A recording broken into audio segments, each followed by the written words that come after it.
Saya record dulu. Oke. Saya ucapkan salam kembali. Assalamualaikum warahmatullahi wabarakatuh. Selamat malam semuanya. Waalaikumsalam warahmatullahi wabarakatuh. Sebelum kita belajar, marilah kita berdoa sesuai agama dan keyakinannya masing-masing. Berdoa dimulai.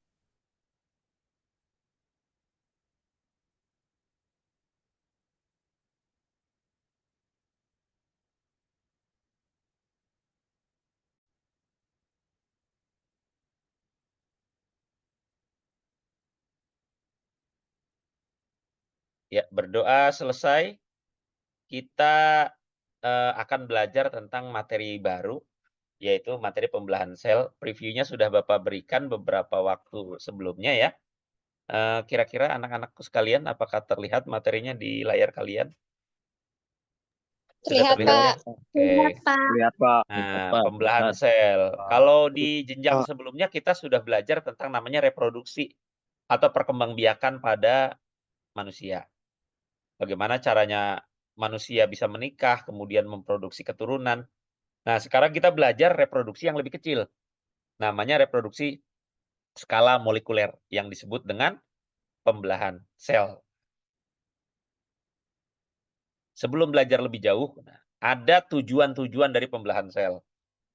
Tujuan dari pembelahan sel yang pertama, makhluk hidup dibagi jadi dua jenis. Ada yang uniseluler, ada yang multiseluler. Uniseluler artinya makhluk hidup yang terdiri dari satu sel saja. Sementara multiseluler banyak sel seperti kita. Bagi makhluk hidup uniseluler, contohnya bakteri, ya, protista. Nah, tujuan dari pembelahan sel adalah bereproduksi. Sementara untuk makhluk hidup multiseluler seperti kita, pembelahan sel adalah ciri perkembangan dan kesuburan. Ketika sel-sel kalian membelah, sel-sel kelamin ya khususnya ya, maka kalian akan masuki masa subur. Yang laki-laki akan balik ya, produksi sperma, yang perempuan juga balik bertambah dewasa bisa memproduksi sel telur. Ya, bagi yang laki-laki ciri khasnya adalah mimpi basah. Yang perempuan ciri khasnya adalah menstruasi. Oh, berarti sudah punya faktor kesuburan tuh. Salah satu ciri perkembangan ya, bertambahnya kedewasaan. Nah, perkembangan bertambahnya kedewasaan ini dipengaruhi oleh pembelahan sel. Yang kedua adalah pertumbuhan. Nah, badan kita tambah tinggi, tambah besar, itu karena faktor pertumbuhan. Ya, pertumbuhan itu berasal dari mana? Dari sel yang bertambah banyak. Disebutnya pembelahan sel juga. Kemudian, kalau sel-sel kita ada yang rusak karena kita luka, atau kita sakit, atau kita terinfeksi virus, dan lain sebagainya, maka sel harus digantikan dengan sel yang baru. Bagaimana caranya? Maka sel itu akan membelah dan melakukan perbaikan. Pembelahan sel adalah salah satu dari siklus sel. Karena sel itu aslinya juga punya siklus hidup. Seperti manusia, awalnya dari anak kecil, kemudian dewasa. Dewasa bisa menikah, bisa bereproduksi, bisa punya anak. Nah, sel juga seperti itu.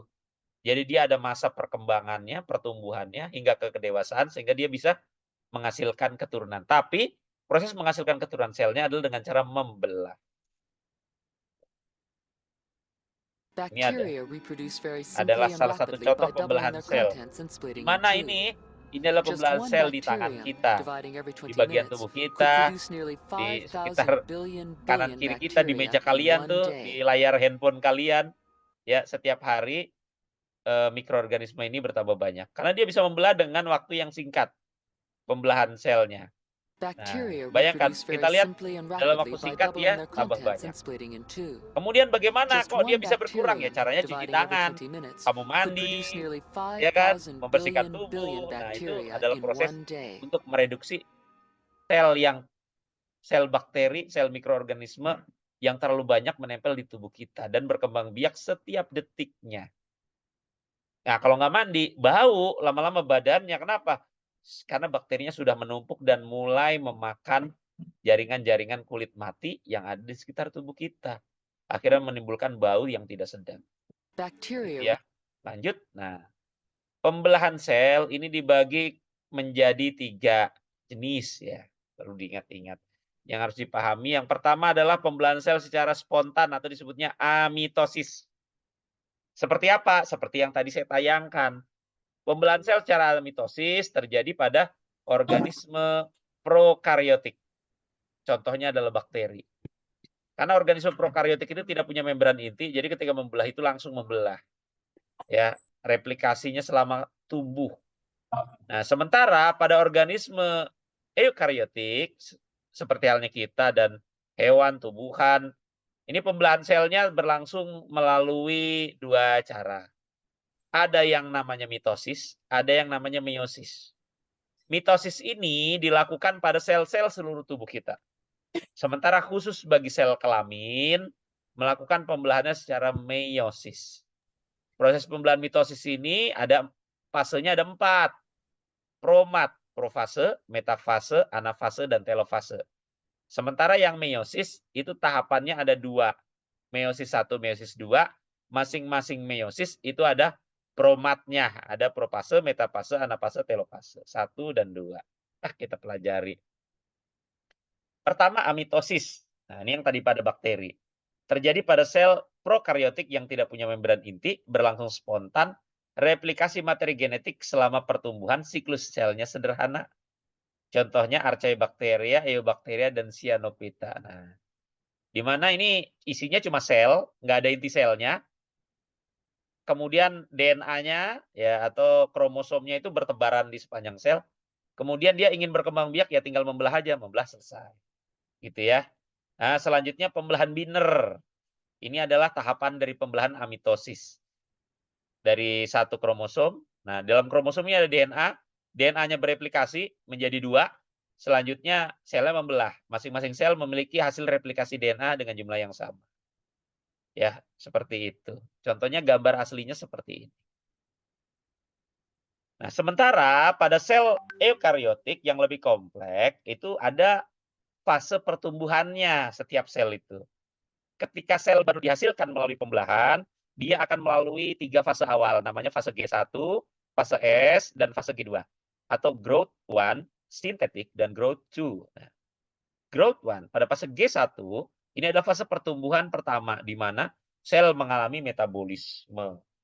Ya, metabolismenya normal. Kemudian di tahapan kedua, tahapan S, ini sel mengalami sintesis, replikasi DNA. DNA-nya bertambah banyak, sejumlah dengan 2 kali lipat DNA yang ada pada sel semula. Selanjutnya pada tahap G2, tahap pertumbuhan kedua ini, sel akan mulai mendeposit energi. Akan menyimpan energi, karena dia persiapan mau membelah. G1, S, dan G2 ini namanya interfase, atau fase sel istirahat. Sebenarnya bukan istirahat, aktivitas dia, tapi dalam kondisi tidak membelah, namanya interfase. Nah, selanjutnya, fase berikutnya namanya fase mitotik atau fase mitosis. Terdiri dari 4 tahapan, profase, metafase, anafase, dan telofase. Kita bedah ini masing-masing tahapannya. Ini adalah tahapan sel pada fase interfase ya. Kita lihat kromosomnya ada di tengah, ada inti selnya, ya banyak. Nah, kita akan lihat bagaimana penampakan sel secara mikroskopik, baik secara ilustrasi maupun gambar nyatanya dari sebuah proses pembelahan sel. Nah, ini dia. Pembelahan mitosis. Ada 4 tahap, profase, metafase, anafase, telofase. Bisa diamati dengan mudah pada sel bawang. Nah, ini kalau sel bawang kelihatan. Ya, irisan akar bawang, ini kelihatan nih. Ya, tiap-tiap tahapannya. Ya, nanti kita akan detailkan lagi dengan gambar ilustrasi. Ini ilustrasinya. Ada profase awal, profase akhir. Ada metafase, ada anafase, ada telofase awal, telofase akhir. Kita bahas lebih detail. Ini profase. Jadi awal itu DNA kita tuh berserakan seperti ini nih. DNA bisa berubah jadi kromosom itu karena mau membelah supaya lebih mudah menempatkannya. Nah, kenapa? Karena kalau DNA bentuknya begini, mudah melakukan proses sintesis protein. Karena kalau DNA begini kan dia kalau mau sintesis protein tinggal diambil gennya, direplikasi dengan RNA polimerase, ya kan? Tapi kalau dia sudah bentuk kromosom kan diikat, dikunci. Nah, ketika dia akan membelah, maka DNA yang berserakan ini akan dikunci oleh protein histon, dibungkus dalam, atau bukan dibungkus ya, digulung dalam sebuah badan yang namanya yang namanya kromosom. Nah, seperti ini bentuknya. Jadi tadinya berserakan ini disederhanakan. Nah, kemudian yang terjadi pada tahap propase ini adalah membran sel, membran inti sel ini akan menghilang nih. Ya, akan menghilang. Nah, benang kromatin DNA ini akan berubah menjadi kromosom. Kromosom akan menduplikasi diri. Jadi karena sel ketika membelah, misalnya kita kromosomnya berapa? Kita kromosomnya 46. Ketika sel akan membelah jadi 2 melalui proses mitosis, maka sel 1 harus punya 46, sel yang kedua juga harus punya 46 kromosom. Sehingga selnya akan menduplikasi diri. Tadinya selnya 46, 46 kali 2 berapa? 92 ya. Nah, sekarang jadi 92. Kenapa? Nanti dibagi 2, sel yang satu dapat 46, sel yang kedua dapat 4. Ya. Nah, ini kromosom menduplikasi diri, kemudian pada sel hewan, khusus sel hewan punya yang namanya sentriol. Sentriol ini akan membelah, ini sentriol ya, salah satu organel sel, mengarah ke kutub, jadi ke ujung-ujung. Ya, ini adalah gambar mikroskopiknya. Ya, bagaimana sentriol mulai terbentuk. Nah, selanjutnya sentriol itu akan memunculkan benang-benang spindle.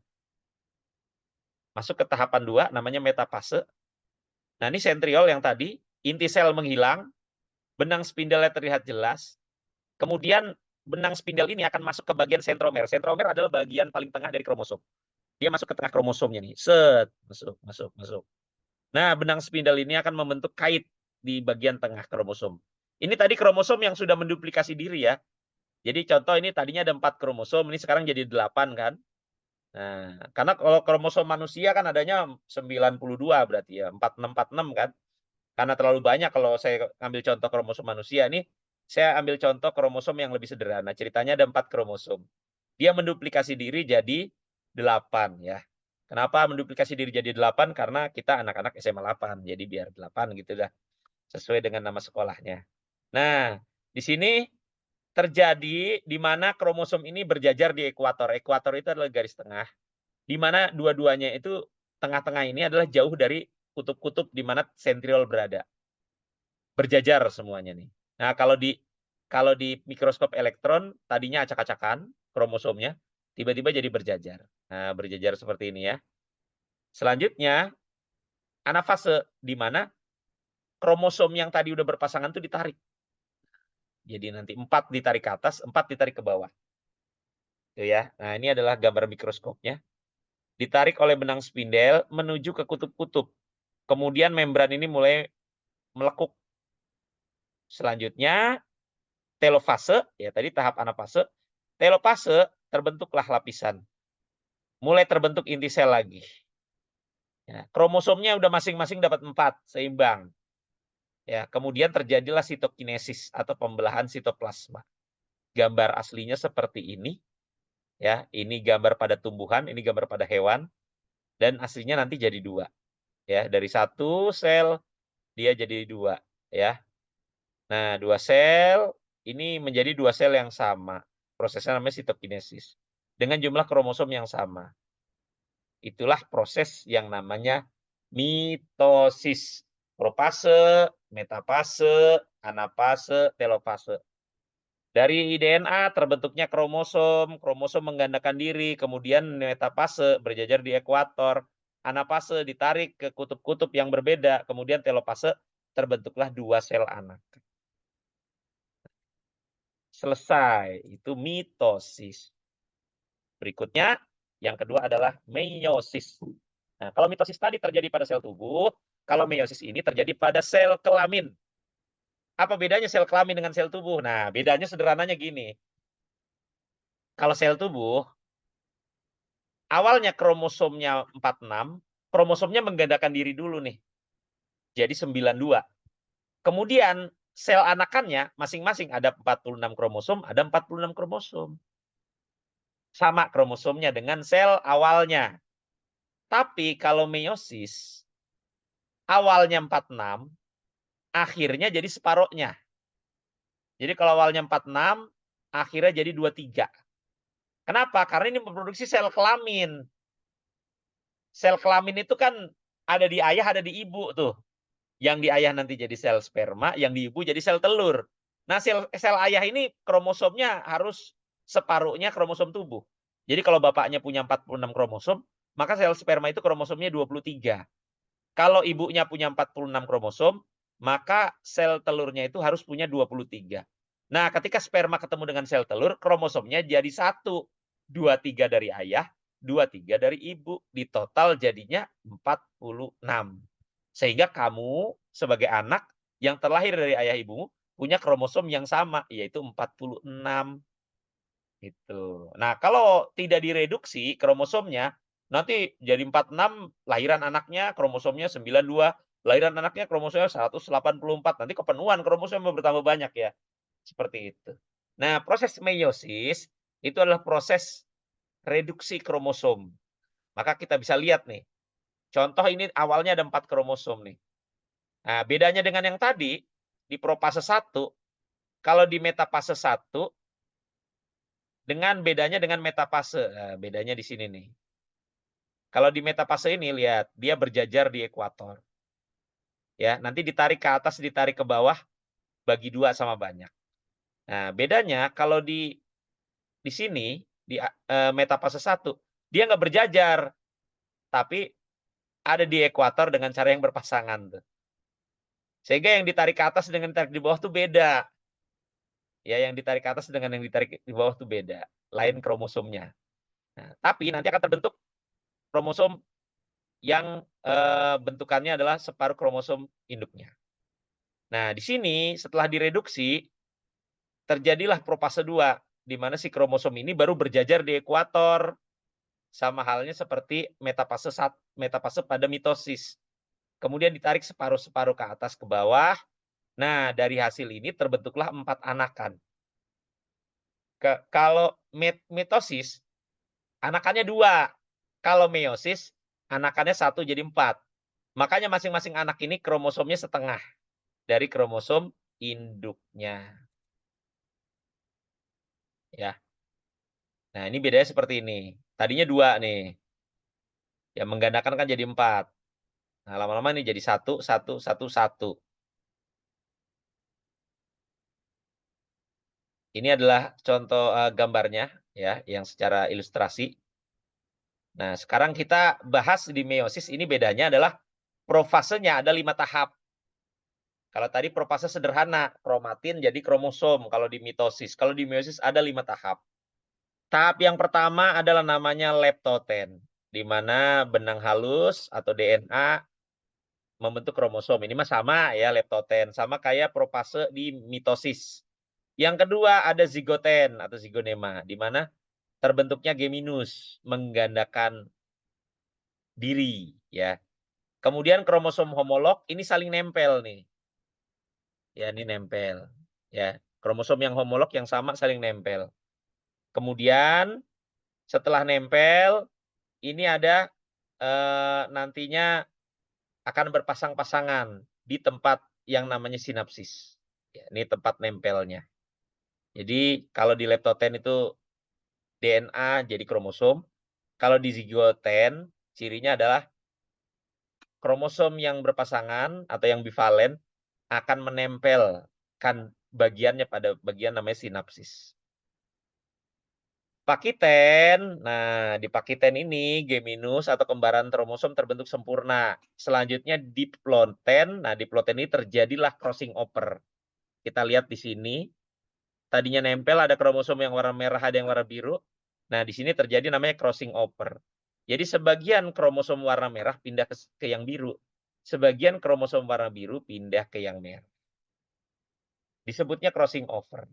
Setelah crossing over, sinapsis terputus, pisah diri lagi. Nah, kemudian diakinesis normal kembali, nyebar di sepanjang inti. Apa sih gunanya dia tukeran ini, warna merah jadi biru, biru jadi merah? Fungsinya adalah untuk mengkombinasikan karakter. Jadi nanti karakter anak yang dihasilkan itu tidak sepenuhnya mirip dengan ayah atau ibunya, tapi nanti merupakan gabungan dari karakter-karakter ayah maupun karakter-karakter ibu, di mana karakter ayah pun nanti dikombinasikan. Ya, tidak sepenuhnya mirip. Contoh, oh ayahnya rambutnya lurus, hidungnya mancung, anaknya bisa jadi rambutnya lurus tapi hidungnya pesek gitu ya. Karena yang terbentuk nanti yang ada yang hidung peseknya gitu. Nah, ini lebih mudahnya nanti kita pelajari di bab selanjutnya ya. Nah, ini gambar aslinya dengan mikroskop terlihat seperti itu. Nah, ya, ini selanjutnya setelah profase 1, metafase 1, ini yang tadi Bapak ceritakan. Nah, di mana benang-benang spindle sama terbentuk ada sentriol, ada benang spindle yang ngikat, tapi bedanya kalau ini bertumpuk dia, kromosom homolognya bertumpuk. Kemudian di anafase ditarik ke atas dan ke bawah.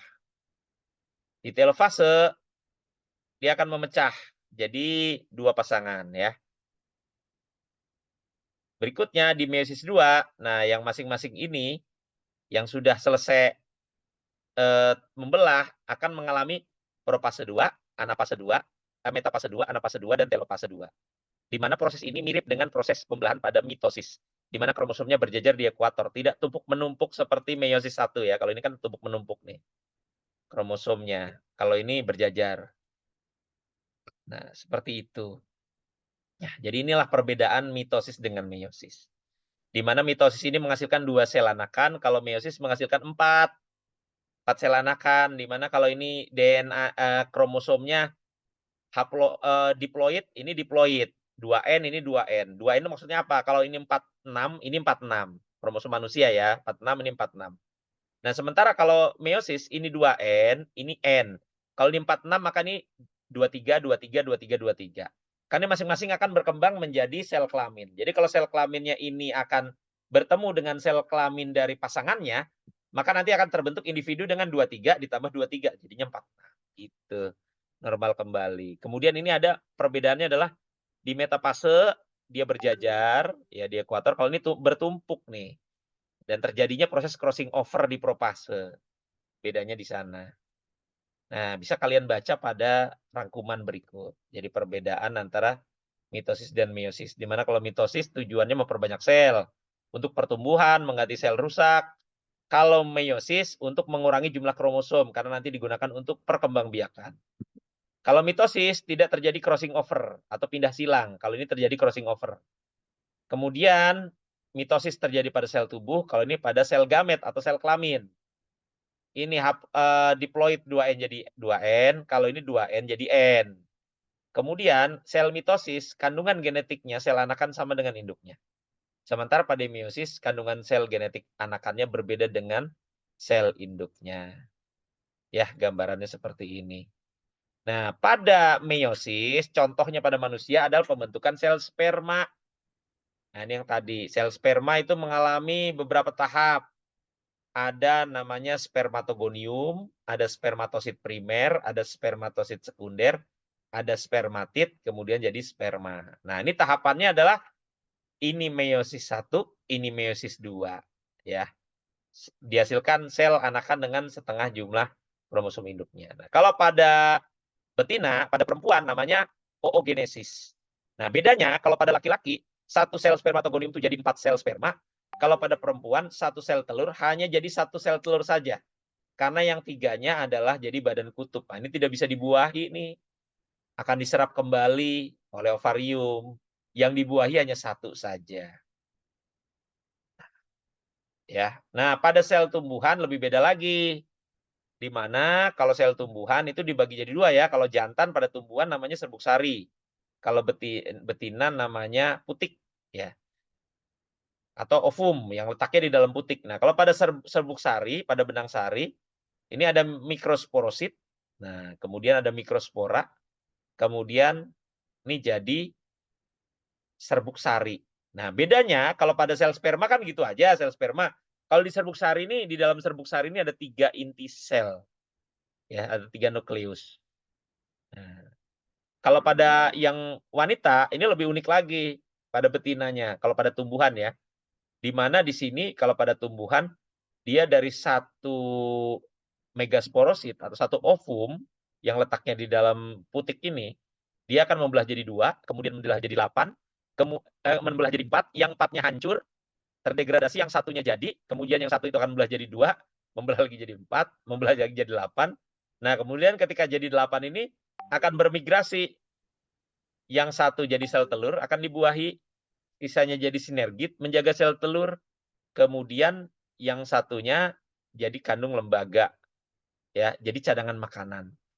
Sehingga ketika pada kalau sel sperma dengan sel ovum jadinya bayi, kalau serbuk sari dengan ovum pada tumbuhan jadinya biji ya, tapi biji itu dibungkus oleh yang namanya buah ya, karena nanti akan jadi buah juga nih. Sehingga dia terdiri dari banyak, lebih dari satu sel di dalam, selnya, di dalam ovumnya gitu ya. Sementara yang di serbuk sari tadi, dia tadi jadi 3, karena yang satu berguna untuk buka jalur, ya. Yang 2, satunya membuahi sel endosperma nanti jadi buah, satunya membuahi sel telur nanti jadi biji. Jadi ada yang membuahi buah, ada yang membuahi biji, ya.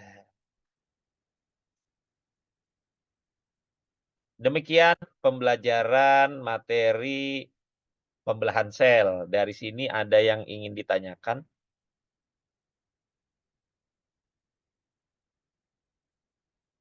Kalau ada yang ditanyakan silahkan bisa diketik ataupun ditanyakan langsung.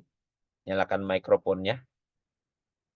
Kalau tidak ada yang ditanyakan berarti sudah gamblang dan jelas. Saya akan sangat berbahagia. Oh, enggak ada, alhamdulillah. Gampang ternyata materinya ya. Tinggal dihafalkan saja. Saya sudah menyimpan materi pada pembelajaran yang saya share di online gitu ya. Nah, setelah ini jangan lupa isi Google Form, silahkan isi Google Form pada kolom komentar ya. Kalian bisa buka kolom chat, kolom komentar, chat ya, itu kalian bisa isi, buka Google Form-nya, kemudian isi soal latihan dan juga hal-hal yang harus diisi di sana berkaitan dengan refleksi pembelajaran pada malam hari ini. Ya, alhamdulillah waktunya tepat sesuai dengan janji sampai dari 19.30 sampai 20.30. Kalau tidak ada yang ditanyakan lagi, maka untuk kegiatan pembelajaran untuk yang besok ya, karena Bapak tidak bisa hadir di sekolah nampaknya. Jadi nanti ada tugas bagi yang tidak masuk kelas Bapak. Nah, kemudian bagi yang lain di hari Kamis mudah-mudahan kita sudah bisa presentasi lagi. Nah, untuk kelas yang tidak kebagian presentasi sampai beberapa kali nih, karena saya khawatir nanti beberapa kali saya ada tugas luar terus, nanti juga ada sesi presentasi secara online menggunakan Zoom. Jadi kalian presentasinya bisa di Zoom. Tapi presentasinya nanti harus dilihat oleh semua kelas. Jadi gabungan-gabungan tim-tim yang belum presentasi di kelas. Ya, mungkin sekian dari Bapak. Marilah kita tutup dengan berdoa pembelajaran kita pada malam hari ini. Oh, ada yang nanya sebelum itu. Ya, silakan. Mohon maaf. Saya kira udah nggak ada yang nanya lagi. Ya, namanya Jessica ya, ya boleh. Jessica bertanya, apakah kemoterapi mempengaruhi pada pembelahan sel? Kemoterapi merupakan salah satu terapi untuk memusnahkan sel-sel kanker ya. Kanker itu adalah sel yang aktif membelah. Jadi kalau sel itu tadi punya siklus sel. Nah, kalau kita lihat sel itu tadi ada siklusnya, di mana dia ada usianya. Jadi usianya itu sampai usia tertentu sel itu akan mati. Sel kanker adalah sel yang tidak punya batasan usia. Jadi dia terus membelah tanpa kematian. Nah, karena dia terus membelah tanpa ada usia, tanpa ada batasan usianya, sehingga sel kanker ini akan mengalami penumpukan di tubuh kita, ya, sehingga dia akan terus-menerus bertumbuh tanpa terdegradasi, tanpa kalau sel kulit kan ada kulit mati, ada kulit yang baru gitu ya. Nah, kalau sel kanker tidak ada yang mati, jadi dia terus membelah tapi tidak ada yang mati. Sehingga dia akan muncul yang namanya benjolan, yang sering kita lihat pada penderita kanker ada benjolannya. Benjolan itu adalah akumulasi sel-sel kanker. Nah, sel-sel kanker juga menyerap nutrisi dari sel-sel di sekitarnya ya, dan juga bisa mengakibatkan sel-sel di sekitarnya menjadi sel kanker juga. Sel kanker ini terjadi akibat adanya mutasi genetik. Nah, faktor-faktor mutasi genetik akan kita pelajari di bab berikutnya setelah 2 bab ke depan ya. Nanti kita pelajari tuh yang akan, gimana sih caranya kok bisa jadi mutasi genetik, seperti itu. Nah, kemudian, apabila proses kemoterapi itu adalah proses memasukkan bahan kimia dalam tubuh untuk membasmi sel-sel kanker ya atau sel-sel yang berpotensi menjadi sel kanker. Ya.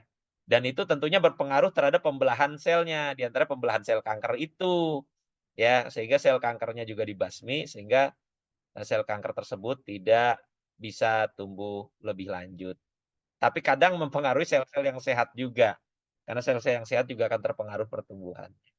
Ya, begitu ya Jessica ya. Sudah puas dengan jawabannya?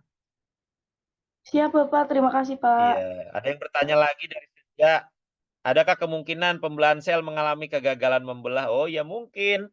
Kegagalan sel bisa mengalami kegagalan membelah. Atau misalkan pada sel yang akan membelah itu mengalami penempelan kromosom. Kayak yang tadi ini.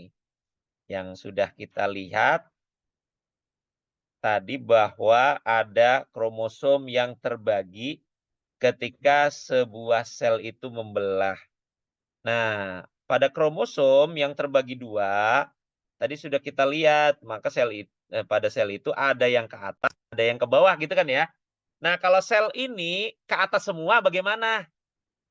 Atau selnya ke bawah, kromosomnya ke bawah semua bagaimana?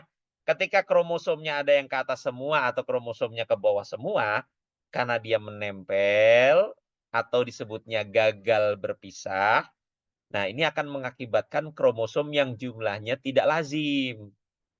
Contoh, ada yang bagian kelompok sindrom Down? Ada? Ada, Bapak. Nah, sindrom Down itu apa dia bisa sindrom Down? Karena ada kelebihan kromosom kan ya?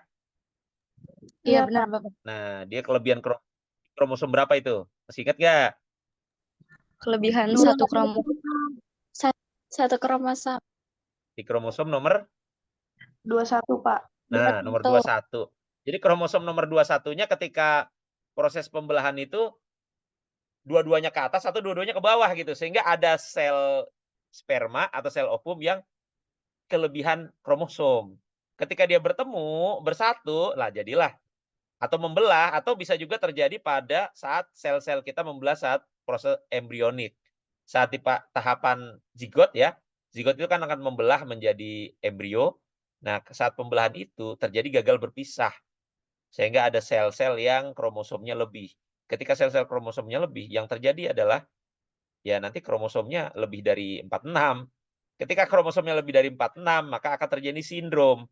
Kalau yang kelebihan kromosom nanti sindrom Down contohnya. Ada lagi yang kekurangan kromosom ya. Klinefelter ya kan? Kekurangan kromosom tuh. Jadi ada yang kelebihan kromosom, nanti ada yang kekurangan kromosom. Karena kalau misalkan ketarik ke atas semua, maka yang satu sel akan kelebihan kromosom, yang satu sel lagi kekurangan kromosom. Ketika itu akan jadi sel kelamin, nah nanti akan jadi manusia yang kurang sempurna gitu dari segi penampakan, dari segi ciri fisiologis, dari segi ciri fisik dan lain sebagainya. Begitu ya. Senja ya, mudah-mudahan bisa menjawab pertanyaannya ya. Baik, Bapak. Terima Namanya kasih banyak. kegagalan dalam membelah. Termasuk juga kegagalan sel membelah yang lebih tinggi adalah ketika sudah terbentuk proses terbentuknya masa embrional. Contoh misalkan harusnya selnya jadi anak kembar identik. Nah, ketika jadi anak kembar identik, ternyata pada bagian sel tertentu itu masih nempel. Itulah yang disebut sebagai kembar siam. Nah, kembar siam itu proses pembelahan di mana bagian-bagian tertentu ketika membelah selnya tidak putus. Tadi kan harusnya propase, metafase, anafase, telopase. Telopase membelah tuh. Nah, ini pas telopase terakhir, telopasenya masih nempel. Telopasenya tidak sampai tahap akhir. Sehingga bagian-bagian yang telopasenya tidak tuntas itu akan menempel. Nempel di mana? Nempel di kepalanya ada. Nah, kembar siam di kepala. Ada yang nempel di punggung, kembar siam di punggung. Ada yang nempel di perut, kembar siamnya di perut. Ada yang kakinya cuma 3. Ya kan, dan lain sebagainya. Begitu ya. Ya, sudah 8.29 ya. Kita tutup perjumpaan malam hari ini dengan berdoa. Berdoa dipersilahkan.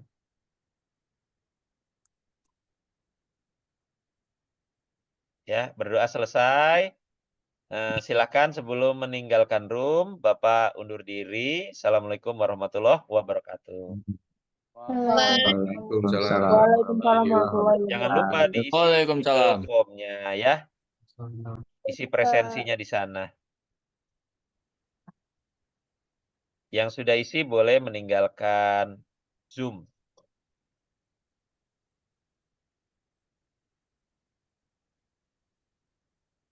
Ini Zoom sekolah. Kan ngomong sih.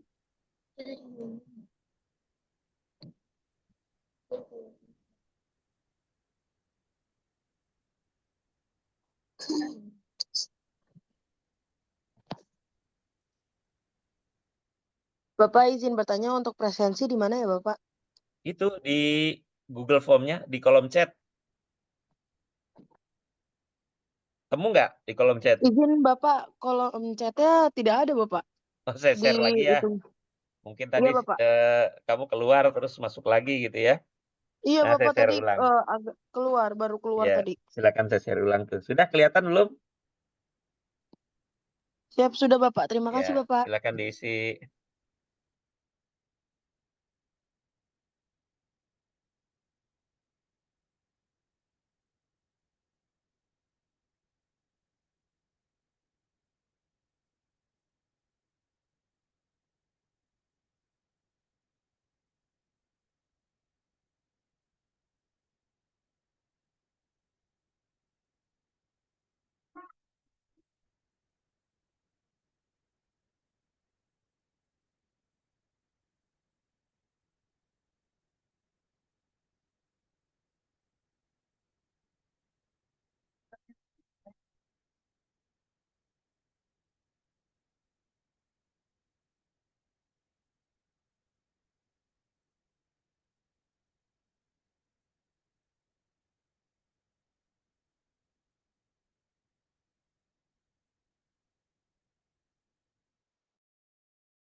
Ini yang tersisa sudah dapat link presensinya kan?